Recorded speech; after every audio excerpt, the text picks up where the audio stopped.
sport. Bon, le Canadien a dominé hier au chapitre des lancers, mais c'est pas ça qu'on retient pour donner les points là, à la fin du match. 34-17, donc 2 fois plus de tirs pour Montréal.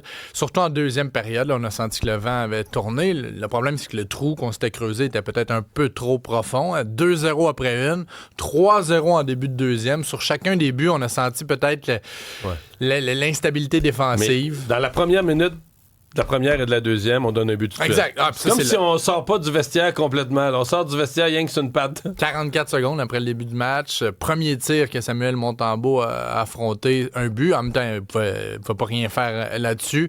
Et à chaque fois, c'était comme un nouveau défenseur qui en faisait trop passer. Sur le premier but, Lane Hudson s'aventure en zone adverse. Kirby Dack ne le couvre pas. Ensuite, on a eu Noah Dobson qui a été débordé. Noah Dobson, tu sais, c'est un défenseur solide. Il donne du gros hockey. C'est lui qui bloque le plus. Là-dessus, il a eu l'air paresseux. Exact. On dirait qu'il avait pas compris l'ampleur du moment.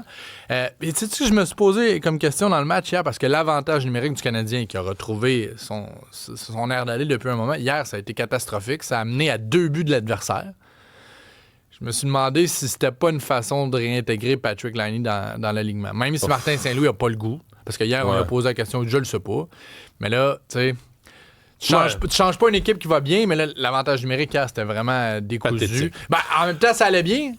En fin de rencontre, c'était pas l'avantage numérique, là, mais la supériorité numérique, lorsqu'on a retiré Samuel Montembeault, allait bien jusqu'à ce qu'un autre bâton du Canadien brise. Lane Hudson a fracassé son bâton sur un tir. Parce qu'ils se sont passés la rondelle, puis là, lui allait faire le tir.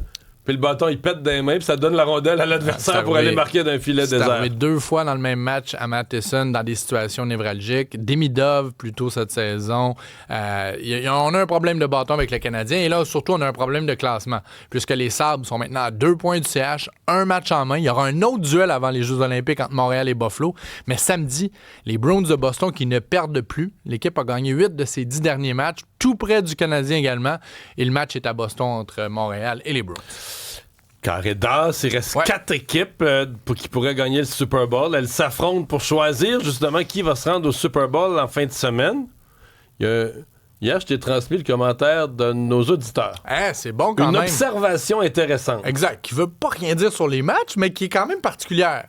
Le Super Bowl sera entre 2 Sean, entre 2 Mike ou entre un Sean et un Mike. Parce que dans les 2 duels du week-end, les entraîneurs-chefs, d'un côté, s'appellent Sean et Mike. Sean Payton des Broncos, Mike Vrabel des Pats, et ensuite Sean McVay des Rams ou Mike McDaniels. Donc, 2 Sean, 2 Mike ou un Shaq. Ça sera à surveiller, mais je le trouve, malgré la blessure du corps partant des Broncos, Bo Nix et Jared Stidham, ancien des Patriots, qui va disputer seulement son 5e match en carrière dans un moment tellement important. Malgré ça, j'ai quand même la difficulté à mettre tous mes œufs dans le panier des Patriots. Ah ouais.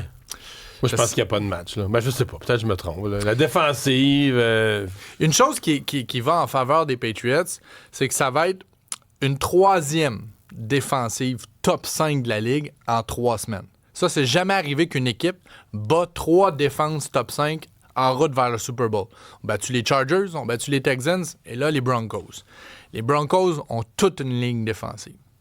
Exercent beaucoup de pression sur le corps adverse. La semaine passée, Drake May, là, ça en est tiré, mais il s'est fait frapper souvent. 5 sacs des Texans. Donc, moi, il y a cet élément-là que je veux surveiller. Est-ce que Denver va faire des points tout court? C'est clair. Est-ce que, justement, si c'est un duel... Puis, et le match est en altitude. Le match est à Denver. Les 2 premiers matchs des Pats ont été à domicile. Donc, il faut surveiller le tout. Je te le dis, je suis pas prête à... OK. Je vais y aller avec les Broncos. Bon. De l'autre côté. Moi, j'aime pas les Pats, mais je veux dire, je vois pas comment tu peux gagner un match avec un quart qui sort d'une boîte de cac. Puis là, il y a des équipes qui ont des bons deuxièmes quarts. Le quart a été blessé. Le deuxième quart a joué des matchs durant la saison.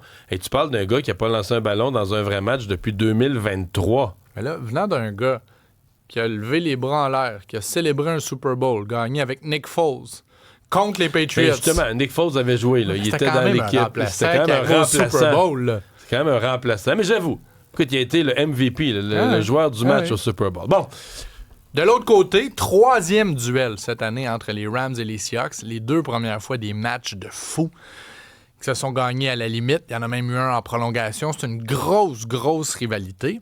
Et tu vois, parlant de match intense, c'est ce que les Rams ont joué en éliminatoire. Et ça peut jouer en ta faveur ou ta défaveur. Depuis le début des séries, là, les Rams, souviens-toi, la fin de rencontre contre les Panthers. Dramatique. Contre les Bears la semaine passée en prolongation, alors que les Seahawks marchent dans le parc face aux 49ers. Donc, le volet cardiaque peut t'aider ou peut te nuire. Tu peux être brûlé rendu là. Mais tu vois, je vais quand même y aller avec les Rams. Ah ouais. Matt Stafford, là, ça reste le corps arrière qui a le plus gros portfolio du top 4. C'est sûr que j'ai de la misère à croire en Sam Darnold. C'est juste que les Seahawks ont l'air d'être tellement complets dans toutes les trois phases du jeu. Ils sont tellement bons à Seattle. Mais moi, j'ai de la misère. Écoute, je vais t'avouer, là, c'est pas parce que j'aime pas la NFL. J'ai jamais été pas impliqué émotivement, pas intéressé par les 4 équipes. 4 équipes. Bon, à la limite, l'histoire de Bo Nix, j'aurais pu toucher un petit peu. C'est ce que j'allais dire. La seule histoire... Toutes, je m'en fous. Toutes les équipes, je les aime pas. Il y a quelque chose. Il y a une histoire impossible, hollywoodienne, Cendrillon. Moi, je m'attends au pire code d'écoute. En fait, la seule histoire, si j'avais à gager, là, je gagerais sur mon clown, là, le corps arrière. Comment il s'appelle? Stidham. Ouais, c'est ça. Je pense que je vais aller gager à mise au jeu sur lui comme MVP du Super Bowl. La cote doit être débile. C'est là qu'il faut que tu le fasses. La cote doit être débile.